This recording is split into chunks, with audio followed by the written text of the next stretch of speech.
The Cubs are on fire, winning not one, not two, but three straight series. And we'll be talking about that here next on Boys and Ivy. Welcome to the Boys and Ivy Chicago Cubs podcast.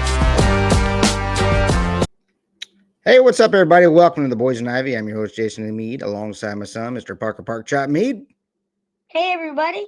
And we want to thank you for tuning in to today's podcast. The best way you can help us grow the show is hit the like button or the subscribe button and comment below anything you want on the show. And we want to thank you for tuning in to today's show. It's been a week since we've done one. We've been pretty busy with baseball, so we're going to try to get you at least one episode a week.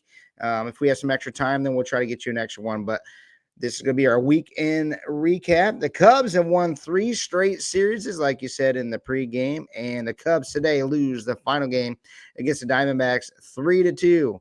And there wasn't a lot of hitting going on today, Parker. The conditions were tough, but the Cubs have been on fire. They've been hitting the snot out of the ball lately. What do you think?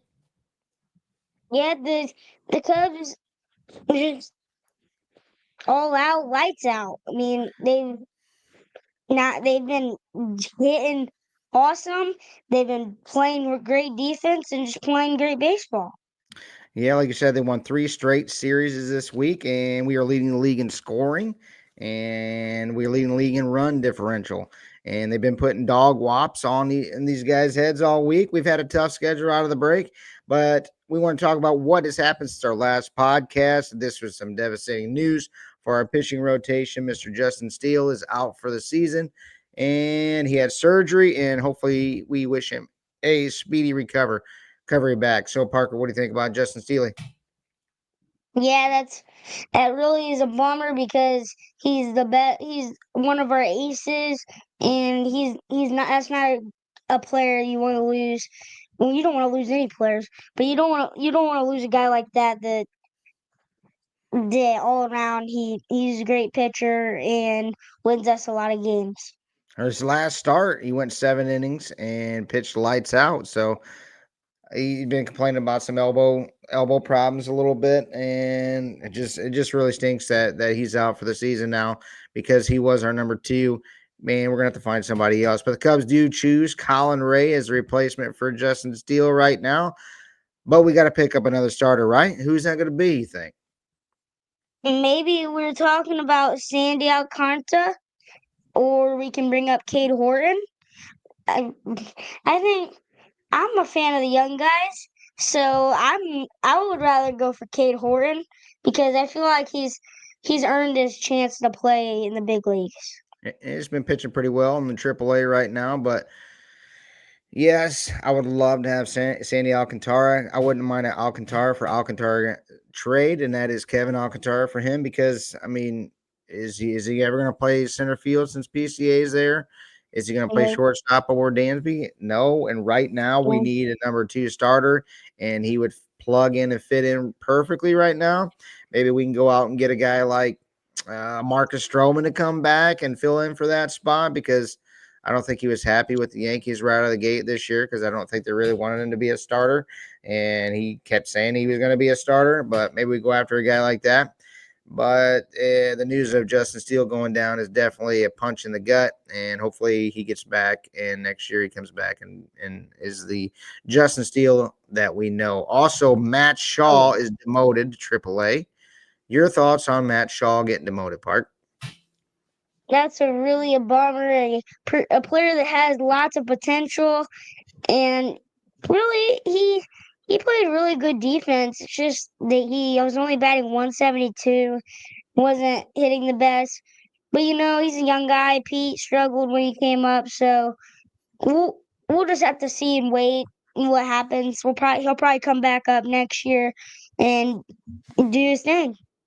I think he'll be back maybe before the season ends. But, like I said in the podcast we did before, just being a coach and watching the way he was swinging, I know he had the high leg kick there, but it almost just looks like he was chopping at the ball, rolling a lot of ground balls over. Didn't really have a lot of hard hit balls. And, I kind of seen it coming too. And hopefully he can work himself back. And I don't think that he'll be in AAA for the rest of the year. I think the Cubs will definitely bring him back and give him another shot.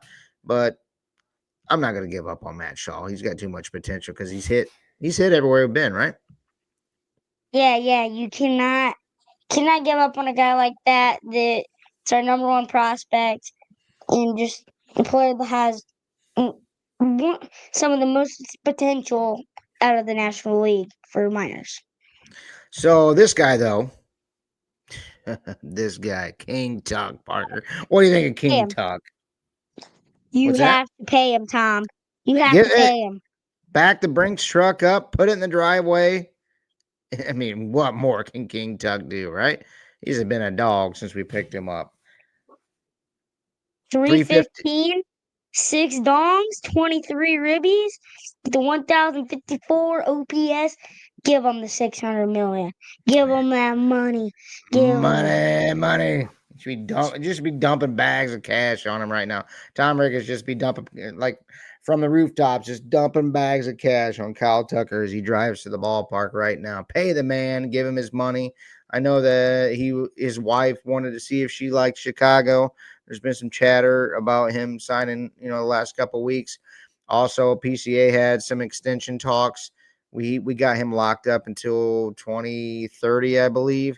But if we give him an extension now, you can get him in a team friendly deal, and we could have PCA, your boy, for 10 plus years maybe. So you'd be happy with that, right, Park?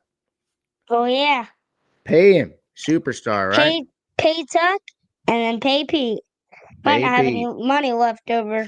Oh, he's got plenty of money. I paid $12 for a Chicago dog and $17 for a beer, bud. He's got plenty of money. But anyway, Michael Bush is another guy that has been a dog, his sophomore year here, and I have predicted that this guy is going to be an all-star. And Parker, he's putting up some all-star numbers so far, right? Oh, yeah. 315, 5 dongs, 15 ribbies, and a 999 OPS. And he's come up with some clutch hits too. And I think Michael Bush is going to be a great player for us. He's going to be an all-star. Like I predicted, he's probably going to win a gold glove. We've talked about in the past shows. But Michael Bush has been a big part of the reason why the Cubs have done so good out of the gate here, too. And we'll talk about your boy, PCA Park. He's been on fire this week. Yes, sir. He's 11 for 23 with 3 dongs, hit 2 in the Dodgers game with 5 RBIs. Dog. Yep. And do we start to chatter? We've been pushing for this for ever since we started this show. I know you have, and I have been too, because everywhere he's been a leadoff guy. The Cubs have won in the minor leagues. So maybe it's time that he gets his shot at the top of the lineup, because right now he is hitting better than Ian Happ's batting average. He does have a better on base percentage right now, but I know the walks are down, or he doesn't walk a lot, but I think it's time. It's time to put him at the top, bump Hap down because he's an RBI guy. What do you think, Park? Is it time? Oh, yeah, I definitely agree with that because if you start off a player that he can get on base a lot, and he gets on, that's automatic double right there. Unless he Yep. gets caught leaning or doing some fancy stuff. But Pete normally is pretty good on the bases, so I don't really have to worry about him much with that. Stinker of the week. I'm a big fan of this guy. But the stinker of the week is Dansby Swanson, going 4 for 27 this week, and he's hitting a whopping 185 right now. Are you worried about Dansby, Park? I don't really like He's him hitting not, the 5 spot though. He's not a 5 spot hitter right now. You agree? yeah, I'd say maybe move him down and then bring Hap up to like the sixth or fifth spot, and then put Pete up to the first spot. But yeah, I think he's kind of just like it's like a bumpy hill, bumpy road. He just goes up, he'll go up, he'll go down. He'll go Now up, and he'll go down. he started off hot. It's just yeah, like he'll yeah, just like I said, he'll hit good, go down, hit good, go down. But he's the best by God shortstop in the game. Do you agree, Park? Yes, sir. If you hit it to him, you might as well start walking back to the dugout Yep, because any you're out. direction. Yep, take 2 or 3 steps, save the trip, you're out. Dansby. Lieutenant Dansby. Friday's game was a all-time classic. Will be on Cubs Classic on the marquee. The Cubs were up 7-1 and then gave up a 10-piece nugget in the top of the eighth, highlighted by Porter Hodge giving up 6 runs. But then the Cubs came back and they scored 6 in the bottom of the eighth, and they won 13-12 in an all-time classic. Parker, how cool would that have been to be at that game? That would have been awesome, especially for me and you, because we love those type of games. We love the high scoring. I would way rather have a 20 to 21 game than Heck a yeah. 1-0 stink game and Cubs lose and everybody's throwing beer all over the place because they hate if you go to the bleachers and the Cubs lose, all those guys get mad. No, but yeah, I'd love to see a 22-21 game. That's kind of like an 8U coach pitch game where we rack up like 20 runs. That's what we should do that. The major leagues every once in a while, like once a week, just do a coach pitch game where you just throw it in there and let people just rack up runs. Anyway, either that or I don't know. I'd love to see something like that, but that'd be fun to watch. And whoever was at the game, I had a buddy, Big Smooth, Albert Garcia, he was at that game. And he said it was an all-time classic, and that would have been so fun to be. But Carson Yeah. Kelly hit 2 dongs in that game, went 2 for 5 with 5 RBIs. And man, Carson Kelly, what a pickup, backup catcher. And I think he's worked himself into the main guy now, even though Miguel Amaya has done a great job as well at the plate. We didn't get no production. We didn't get any production out of the catching last year until late in the season. So Carson Kelly and Miguel Amaya coming in. Carson Kelly, Parker, what do you think, bud? Build the statue. Build a statue, Carson Kelly. He grew up a Cubs fan. 371, 6 dongs, 18 ribbies, 1,502 OPS. He's putting Dad, up Aaron Judge numbers, man. oh yeah, Aaron Judge, that's those awesome. are Aaron Judge numbers, MVP type numbers.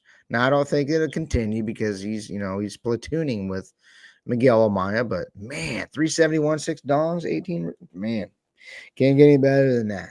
So hopefully he continues the streak, and that's a big reason why the Cubs are 14-10 at the top of the division after a rough April schedule. Parker, we're staying the float, right? We're doing just great. Oh yeah, oh yeah. The Cubs are just playing some darn good baseball. They're just they're just But we're just hitting the ball. They're hitting the ball everywhere. It's just a matter of time that we're gonna be at that top. So and just hopefully think, the Cubs keep playing how they do. after the Japan series, remember when I was in panic mode and I was freaking out? And I was like, man, I even said maybe next year. I can't even believe I said that. And this is a totally different team. Now look at them. We lead the league in scoring, lead the league in run differential. I mean, what more can it be? We came into this season and came into this podcast talking if we had enough offense for the year, and it's been nothing but offense. Pitching's been a little bit shaky here and then, especially in the bullpen. But That's kind of crazy because we went out and got like a ton of good pitchers, and then we get one good hitter that we come, and then they all start to hit. what I don't know what the deal is, but anyway, whatever's in the water, keep drinking it up there. And I don't know. I just hopefully it continues because we love offense, and we want to see those 16-0 beat downs of the LA Dodgers, stuff like that. So Cubs do face the Dodgers starting on Tuesday. They got tomorrow off, they got Thursday off, and the Phillies come to town. Our boy Marco is heading up to Chicago to watch them and Dyers, the deferred Dodgers, and the Cubs play on Tuesday night. So hopefully he drives all the way up there and the Cubs put another 16 spot on their heads. What do you think, Part? Oh yeah, the Dodgers are just gonna they're just gonna start saving some hot dogs. They're gonna defer some hot dogs, $20, $20, Yeah, just and pay him then later. in Pay him later. 20 years, 40 years, or 20 years, it'll be $100. No, You get all that no, money, and then I think I mean, the Cubs put up 2 touchdowns and 2-point conversions in LA last week, 16-0, the biggest win or the biggest loss in Dodgers history at Chavez Ravine, and it couldn't happen to a better team. But yeah, hopefully the Cubs they come out this week. Another tough matchups coming. But like I said, we won 3 straight series this week, and it's been nothing but good. And we're excited, and we're staying afloat. This first month's a grind, and then it gets a little bit easier after that. So hopefully we can rack up some more wins.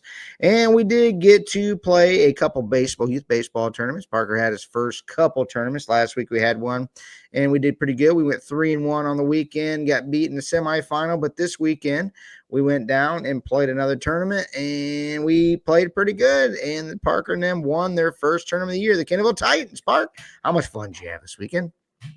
I had lots of fun. And I know you're going to ask me this question. The takeaways is literally just the first game. The first game was terrible. We were throwing the ball around. Snowball fight. I don't know what we were doing. We were just. I don't know what you're doing either. I don't think. See that? Look at that. Look at that right there. That gray spot in my beard. Look at that. Check it out. That's from Friday night's game. That's from Friday night's game right there. But you know what? You guys made up for it because you came back roaring yesterday. You guys came back, hit the snot out of the baseball. It was fun to watch. You guys had a dugout rocking. You had a rocking. You guys were squabbling up, and they're squabbling up. Yeah, we were just knocking the ball all over the place.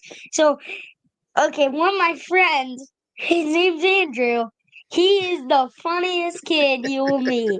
He has his back. He'll go, Senior, steroids, and because Evan Markham hits absolute bombs, and Andrew's like, Senior, steroids, and it's hilarious. No, And then he goes out, hits like a double or a single, and does his thing. So yeah, fun weekend of baseball. Nothing like coaching these guys. We have a blast doing it, and nothing like coaching my son. It's been great. We had a lot of fun this weekend, but hopefully the Cubs come out and they play well this week, and we can get back on and talk about it. But like I said, and before, we'll definitely bring you at least one podcast a week. Baseball season's a little tough, and we get to pretty busy, but we will be putting out at least once a week. And if we have time to put out an extra one, we will. But we'll try to give you a weekend review of what our thoughts were and what Cubs news and anything that's going on. So let us know in the comments below what your favorite part of this week of the Cubs is. Probably going to be the all-time classic game on Friday. Let us know what you think about that. And like I said, the best way to help us grow the show is hit the like button, subscribe, listen to us on Spotify, Apple Podcasts, and that can help us grow the show. But we want to thank you for tuning in to today. And Parker, break us down, bud. Let's get you out of here. It's school night. Yep. I can say something real quick. Thank you for watching the Boys and Ivy Cubs podcast. And like always, go Cubs, go!